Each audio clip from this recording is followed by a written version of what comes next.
Inkuru ibabaje cyane iturutse mu gihugu cya Uganda, akaba rero ari inkuru ivugwa kuri General Muhoozi Kainerugaba, umugaba mukuru w'ingabo z'igihugu cya Uganda, akaba n'umuhungu wa Perezida Yoweri Kaguta Museveni. Ndabibazaniye ariko mbere gato yuko twinjira nyirizina kuri iyo nkuru, reka mbanze mabwire ko Amerika ishobora gutera Iran muri iki cyumweru. Ingabo za Leta Zunze Ubumwe za Amerika biravugwaho umugambi wo kugaba igitero muri Iran mu mpera z'icyumweru, nyuma y'amezi 8 zangije ibikorwa remezo bya nuclear by'ingenzi. CNN yatangaje ko amakuru yakuye ku masoko atandukanye y'Abanyamerika afite aho ahuriye n'uyu mugambi, avuga ko ibiro bya Perezida wa Amerika byawumenyeshejwe, icyakoze ko Donald Trump atarafata icyemezo cya nyuma. Umwe muri abayobozi yavuze ko Perezida Trump ari gufata umwanya munini cyane ari kubitekerezaho. Iyi televiziyo ya Amerika kandi yatangaje ko tariki ya 18 Gashyantare 2026 abo mu nama y'igihugu ishinzwe umutekano bahuriye mu cyumba cy'inama ku biro bya Perezida baganira ku kibazo cya Iran. Muri nama nibwo rero abajyanama bihariye ba Trump witwa Steve Witkoff ndetse na Jared Kushner usanzwe ari umukwe we bamusobanuriye uko ibiganiro biziguye kandi bagiranye na Iran mu gitondo cy'uwo munsi byagenze. Ingabo za Amerika zaba kandi izirwanira mu kirere no mu mazi zimaze iminsi zohereza ibikoresho bihambaye mu burasirazuba bwo hagati, mu gihe Perezida Donald Trump agaragaza ko kongera kurasa Iran nk'uko byagenze muri Kamena 2025 bishoboka cyane.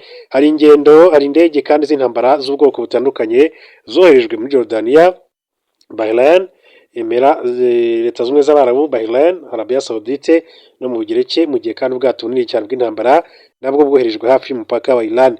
Biteganyijwe ko bumwe mu bwato bwa Amerika kandi butwara indege bufite ikoranabuhanga ryambaye USS Gerald Ford buzagera mu burasirazuba bwo hagati mu mpera z'icyumweru. Umwe mu bashinzwe umutekano yatangaje ko izi ndege z'intambara za Amerika ziri mu Bwongereza zirimo izigaba ibitero ndetse n'izongerera amavuta, nozo ziri kwegerezwa akarere mu buryo busa naho Iran rero ishobora guterwa vuba. Mu gihe kandi ibyago byo guterwa byongera, Iran nayo ivugwaho gukomeza kandi ibikorwa remezo byayo bya nuclear yifashisha ibyuma bikomeye na sima nyinshi kugira ngo rero bitazangirika cyane mu gihe byaba bigabyeho ibitero. Tariki 31 Mutarama 2026 umugaba mukuru w'ingabo za Iran General Amir Hatami yaburiye Amerika ko niyongera kandi gutera igihugu cyabo ariyo izabihomberamo kandi nayo izarasa muri Israel. General Hatami yamenyesheje Amerika ko imbaraga zose Amerika yakoresha zidashobora kandi gusenya ibikorwa remezo bya nuclear bya Iran, kabone niyo abahanga bayo mu bya siyanse n'abasirikare benshi cyane bakwicwa.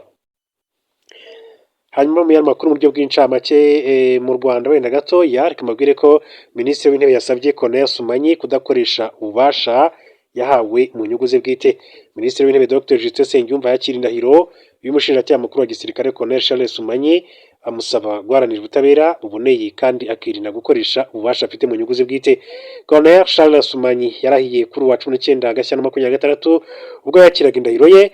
Colonel Charles Sumanyi yari asanzwe kandi ari Vice Perezida w'urukiko rukuru rwa gisirikare kuva muri 2024.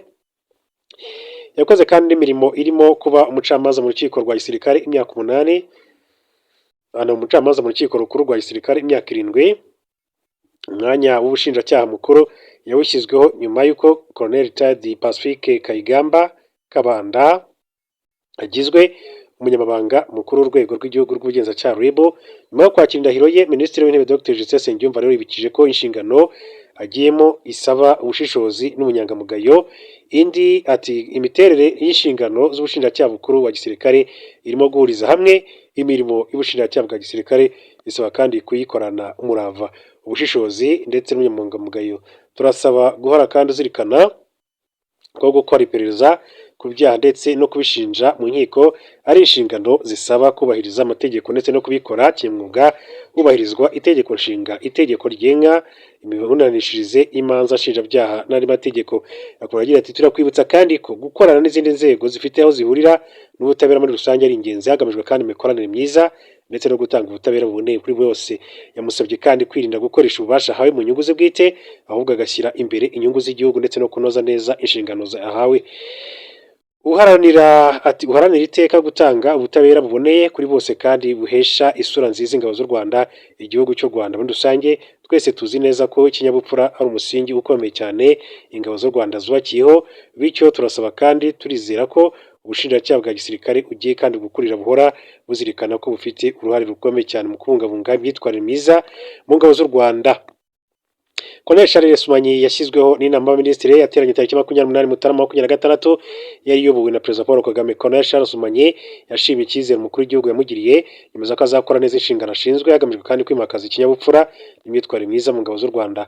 Ati imirimo ngiye kandi gutangira gukora yo kuyobora ubushinjacyaha bwa gisirikare icyo bushinzwe ati ni ukwimakaza ikinyabupfura imyitwarire mu ngabo z'igihugu cyacu. Ejo bundi mu minsi ishize ati mwumvise Perezida wa Repubulika atavuga ko izi nzego z'umutekano muri rusange arizo yahoze yifuza kugira izo nshingano. Rero yambaye rero ati gushimangira ikinyabupfura n'imyitwarire myiza mbere na mbere ati ni ukubanza kwigisha abasirikare ibyaha ndetse n'ingaruka zabyo. Murabizi neza ko ahari abantu atabura urunturuntu, aho rero ibyaha kandi bizagaragara ati tuzabigenza tubishinje mu nkiko. Ati turifuza ko twatanga ubutabera bwiza kandi ubutabera bwihuse. Yashingiye kandi ko inshingano agiyemo kandi azazikora neza ari imbaraga zose mu rwego rwo kuzuza uko bikwiye. Tujye kuri General Muhoozi Kainerugaba, umugaba mukuru w'ingabo z'igihugu cya Uganda, yarakajwe n'ubwicanyi bwakorewe abirabura muri Sudani, avuma inyeshyamba za Rapid Support Forces. Umugaba mukuru w'ingabo za Uganda akaba ari umuhungu wa Perezida Yoweri Kaguta Museveni, General Muhoozi Kainerugaba, yarakajwe n'ubwicanyi umutwe witwaje intwaro wa Rapid Support Forces urwanya leta ya Sudani wakoreye mu mujyi wa El Fasher mu ntambara Darfur, agaragaza ko abarwanyi babo bakwiye gupfa. Raporo yakozwe n'ikigo cy'impuguke yashyizweho n'akanama k'umuryango w'abibumbye gashinzwe umutekano igaragaza ko ubwo abarwanyi ba Rapid Support Forces iyobowe na General Mohamed Hamdan Dagalo bafataga El Fasher mu Kwakira 2025 bahiciye abantu 2400, bica abandi 1600, bahungaga kandi mu minsi igera kuri 3 gusa.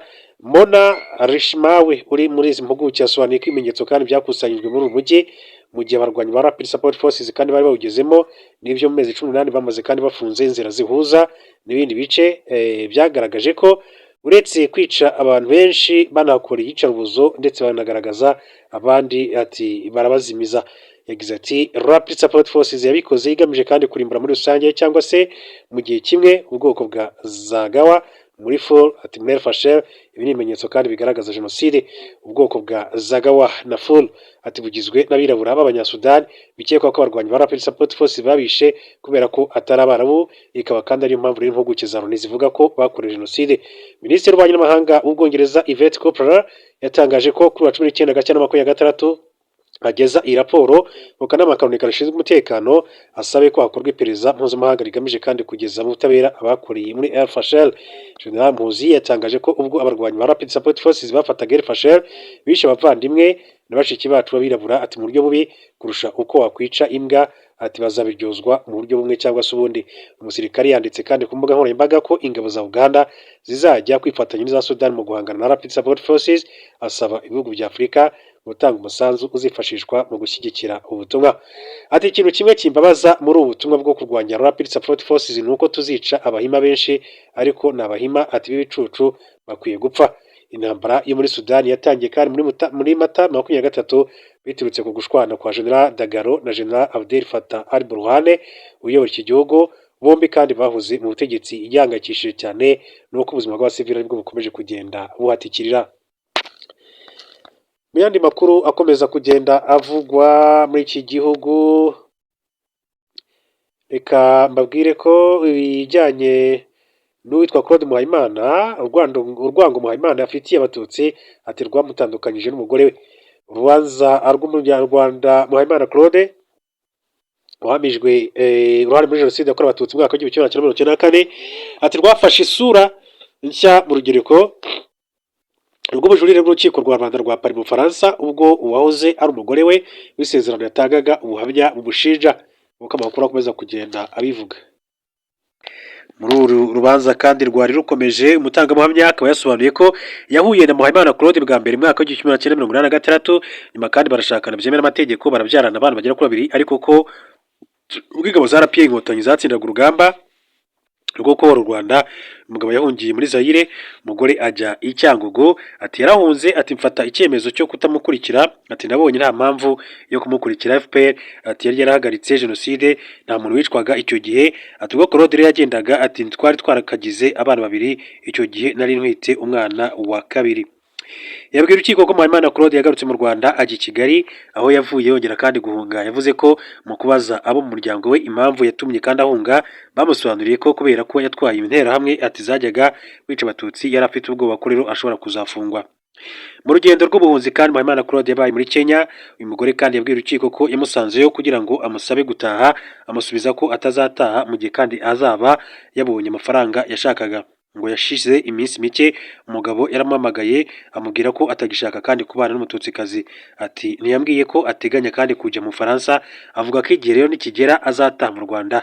Nyuma y'iminsi mike yarampamagaye arantuka ambwira ko atakongera kandi kubana n'umututsikazi. Kuva uwo munsi namubwiye ko nazongera kandi kumukunda, mpitamo rero kuba mu Rwanda. Uyu mugore yabwiye urukiko ko amagambo yabwiwe na Mpayimana Claude agaragaza ko yangaga abatutsi n'umutima we wose, ku buryo ngo ashobora kandi kuba arusha urwango n'uwari perezida w'ishyaka rya CDR Bucyana Martin. Agize ati ni umuntu wanga abatutsi ati n'umutima we wose, ntekereza ko urwanga afitiye abatutsi ruruta urwa Bucyana Martin. Ati ntiwareba ibiri mu mutima w'umuntu, ariko nababwiye ko atagishaka kubana n'umututsikazi. Ibyo nibyo yambwiye. Mu biruhuko by'amashuri 15 abana babyaranye bagiye mu Faransa babanje kandi kunyura mu Bubiligi. Uyu mugore yasobanuye ko Mpayimana Claude yari yaramusabye kugira ngo rero bamusure, amusezeranya ko basubira mu Rwanda kwiga, ariko ngo ko yabagumanye. Yabwiye urukiko ko yagiye mu Faransa gucyura aba bana, ariko ubwo yageragayo Mpayimana Claude amuhamagarira polisi abibwira ko yoherejwe na leta y'u Rwanda kugira ngo imugirire nabi, nyamara ibyo bitari ukuri. Ati polisi yaramfashe insubiza mu Rwanda, ubwo nageraga i Kigali ati nashatse umunyamategeko bifashijwemo na ambasade. Umunyamategeko ati yaranyunganiye nsinda urubanza, ariko umwanzuro wavugaga ko abana badasubira mu Rwanda kubera ko biyandikishije mu ishuri ryo mu Bufaransa. Umwanzuro wavugaga ko nemerewe kandi kubasura 3 mu mwaka. Uyu mutangabuhamya yasobanuye ko nyuma yaho Mpayimana Claude ananiwe rero kwita kuri aba bana muri 7 yongeye kwitabaza urukiko rwo mu Faransa rumuha uburenganzira bwo kubana nabo akabitaho nk'umubyeyi wabo, nk'uko abatangabuhamya kandi banjije babyemeje. Uyu mugore yabwiye urukiko ko Mpayimana Claude yatwaraga interahamwe zabaga zigiye kwica abatutsi mu bice bitandukanye bya Kibuye, kandi ko yamwiboneye atwaye Toyota Hilux yajyaragamo abantu bagera kuri 20. Yasobanuye ko umunsi umwe yamubajije impamvu atwara abicanye. Mpayimana ararakara ati ubwa mbere kandi yambwiye ko gutwara ari akazi ke. Ararakara cyane ati murumuna wanjye yansabye kumubaza ibibazo ndeka kongera kumubaza. Uyu mutangabuhamya rero yasobanuye ko kubera kuvuga ibyo yabonye Mpayimana Claude yatangiye kandi kumwibasira, amushinja gutumwa na leta y'u Rwanda kugira ngo amushinje ibyaha. Yagaragaje ko Mpayimana Claude ari umuntu utavugisha ukuri. Ati kubera icyaha kana ko yatwaye interahamwe mu modoka kandi yarazitwaye zikica ku manywa y'ihangu aho kubikora zishe nijoro. Ati nibaza ikibazo. Ati kubera ko yigaragaza nk'inzirakarengane. Muragira ati niwe uzi impamvu ituma avuga ko nkora na leta ya Kigali, avuga ko yanyohereje. Ibi ni binyoma kandi kuko n'igihe twabanaga ati hari ibyo yahishaga. Urubanza rw'ubujurire rwa Mpayimana Claude rwatangiye tariki ya 3 Gashyantare ashaka ko urukiko rumanaguraho ibyaha yamijwe mu 2021 birimo ubufatanyacyaha muri Jenoside no mu byaha byibasiye inyokomuntu, aho yakatiwe igifungo cy'imyaka igera kuri 14.